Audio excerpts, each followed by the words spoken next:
அதிமுக திமுக வந்து ஆட்சி அமைக்க போறதா சொல்றாங்க. விஜய் வந்து தேர்தலில் வெற்றி பெற்று இப்போ வரைக்கும் ஆட்சி அமைக்கல. உங்களுடைய கருத்து எப்படி பாக்குறீங்க அது?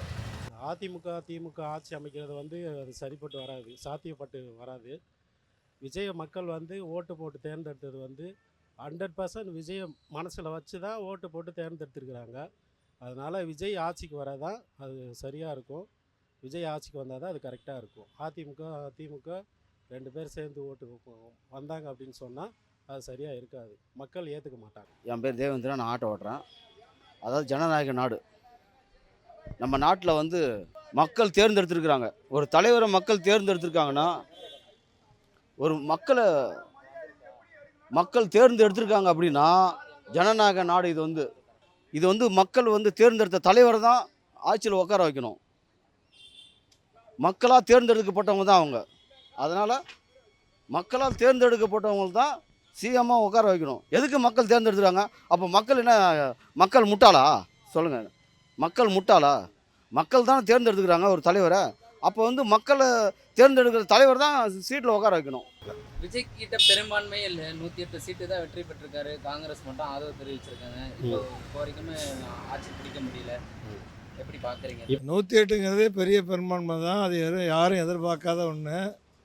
அவரை ஒரு மாதிரி வந்து இவ்வளோ வரமாட்டார், அதெல்லாம் சின்ன பிள்ளைங்க தான் ஏதோ சொல்கிறாங்கன்னு சொல்லிக்கிட்டு இருந்தாங்க.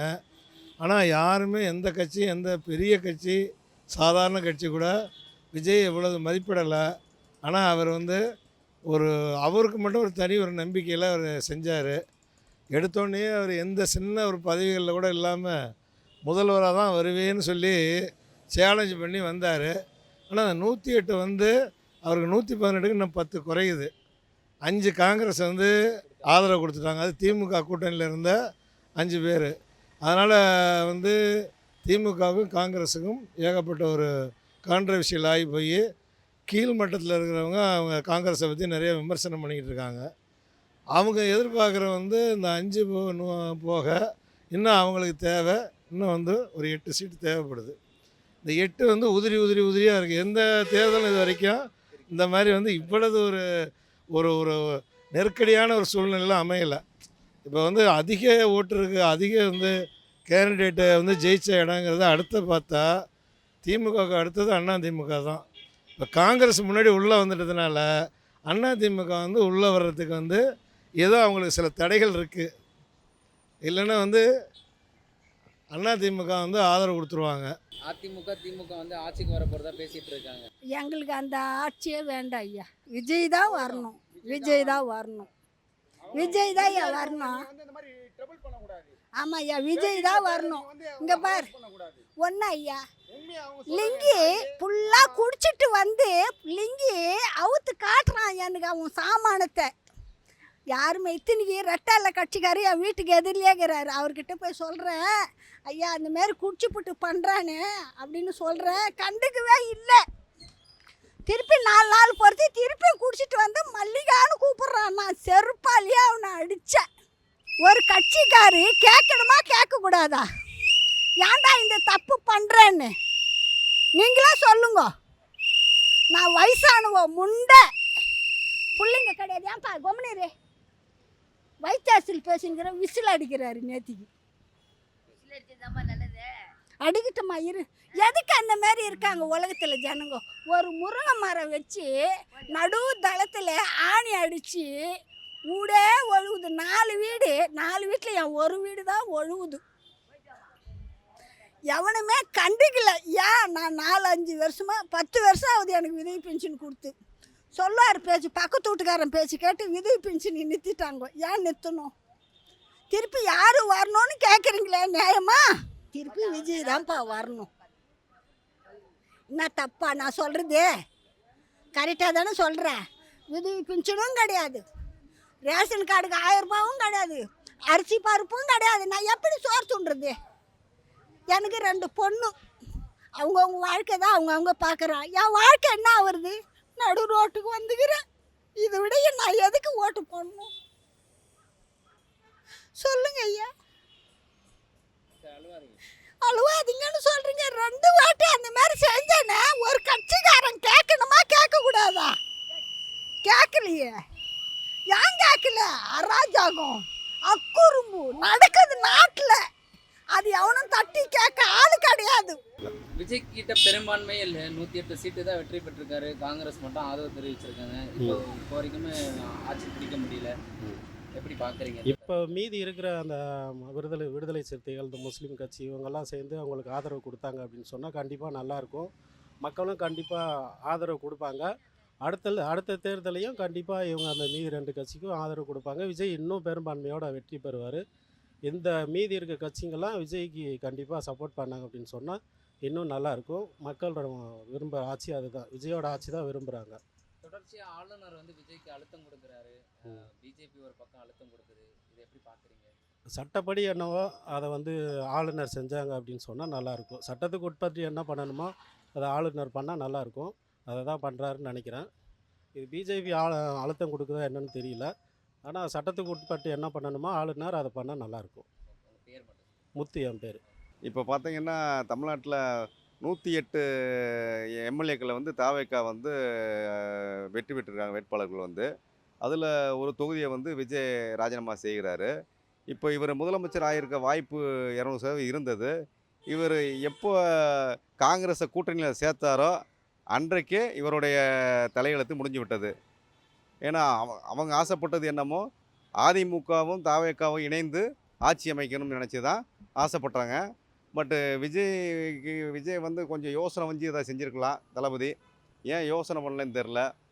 ஏன்னா இப்போ பார்க்குற சூழ்நிலையை பார்த்தா அதிமுகவும் திமுகவும் சேர்ந்து ஆட்சி அமைக்கிற மாதிரி பரவலாக பேசப்படுகிறது. வாட்ஸ்அப்புகளிலும் அனைத்து செய்திகளிலும் குறுஞ்செய்திகளும் அனுப்பிக்கிட்டு இருக்காங்க. ஏன்னா முதல்வராக ஏற்கனவே இப்போ செய்திகளை ஓடிக்கிட்டு இருக்கு. இன்றைய ஈவினிங்குள்ளே நல்ல விஷயம் தெரியும்னு சொல்லி எடப்பாடி எதிர்க்கட்சி தலைவர் சொல்லியிருக்காரு. அவர் முதலமைச்சராகவும் திமுகவில் உதயநிதி ஸ்டாலின் துணை முதல்வராகவும் திமுகவிற்கு 16 அமைச்சர்களும் ஏடிஎம்கேக்கு 15 அமைச்சர்களும் வரலாம் என்று செய்திகள் பரவலாக பேசப்படுகிறது. இது எந்த அளவுக்கு உண்மை என்று இன்னும் முடிவு தெரியல. இன்னும் ஓரிரு நாட்களில் தெரிய வரும். இல்லை என்றால் 15 நாட்களுக்குள் தமிழ்நாட்டில் ஆட்சி அமைக்கவில்லை என்றால் மாநிலத்தில் தமிழ்நாட்டில் ஜனாதிபதி ஆட்சி அமல்படுத்துவதற்கான வாய்ப்புகள் அதிகமாக உள்ளது.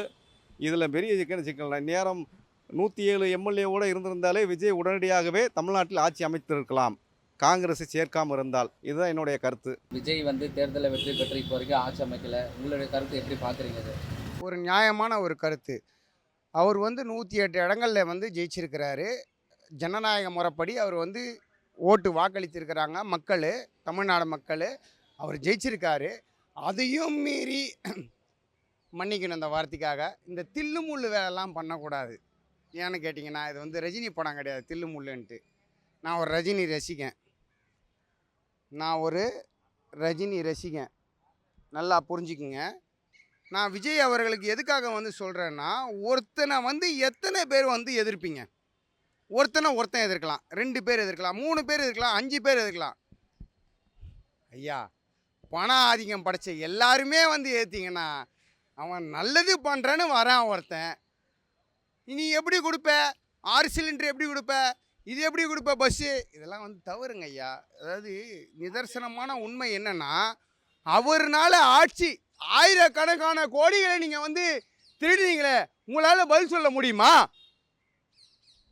கழகங்களே, 2 கழகங்களும் மாறி மாறி திருடுனீங்களே.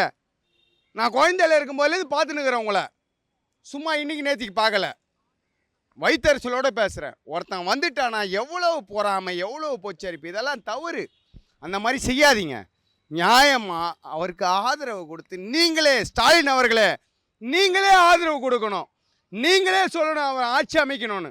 அதுதான் நல்லது. ஏன்னு கேட்டிங்கன்னா வந்துட்டான் மக்கள். நானா போட்டேன், நானா பட்டன் அமுக்குனேன், நீ இல்லை நீ பட்டன் அமுக்குனியா? சொல்லு முதல்வர், முன்னாள் முதல்வர்.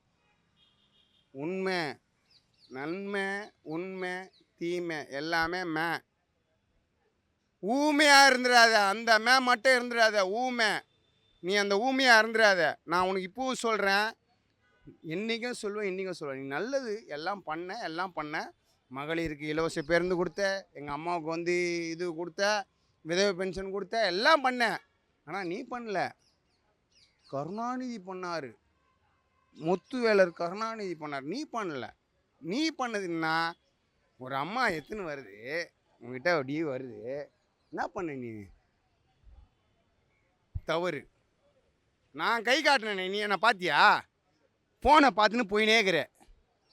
எவ்வளோ மனசு வருத்தப்படும் தெரியுமா? நான்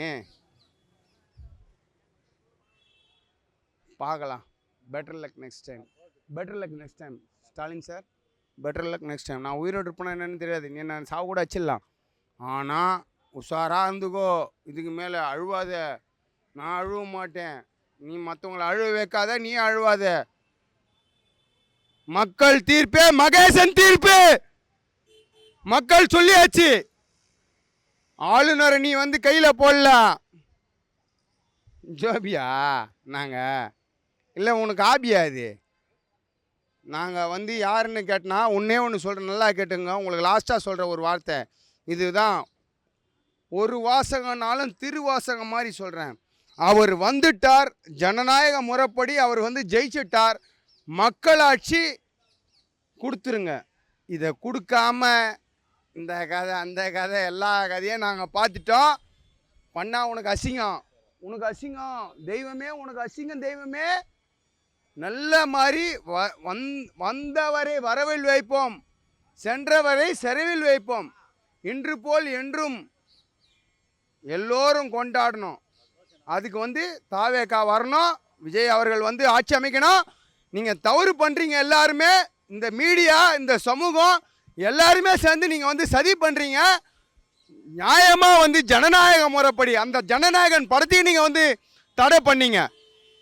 எல்லாம் பண்ணியும் அவர் வந்திருக்காருன்னும் போது மக்கள் ஐயா, மக்கள் உண்மை உண்மை உண்மையை மறைக்க முடியாது, மறுக்க முடியாது.